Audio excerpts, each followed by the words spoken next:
महाराष्ट्र के धुले में दो गुटों में हिंसक झड़प हुई है। हालत संभालने पहुंची पुलिस ने भीड़ पर फायरिंग की, जिसमें 4 लोगों की मौत हो गई है। झड़प और पुलिस फायरिंग में 106 लोगों के जख्मी होने की खबर है। झड़प में करीब 48 पुलिस वाले भी जख्मी हुए हैं। धुले के एसपी प्रदीप देशपांडे भी जख्मी हुए हैं। धुले के एसपी ने पुलिस फायरिंग में 4 लोगों की मौत की पुष्टि की है। एक होटल में बिल चुकाने को लेकर झगड़ा शुरू हुआ था, जो मछली बाजार और माधवपुरा इलाके तक पहुंच गया। धुले के हिंसा वाले इलाकों में धारा 144 लगा दी गई है। महाराष्ट्र के मुख्यमंत्री पृथ्वीराज चव्हाण और गृह मंत्री आर पाटील ने लोगों से शांति बनाए रखने की अपील की है। धुळ्यामध्ये आज दंगल झाल्याचे रिपोर्ट्स आलेले आहेत।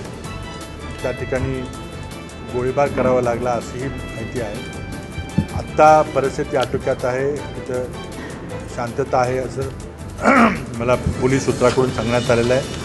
गृहमंत्र्यांची चर्चा केलेली आहे,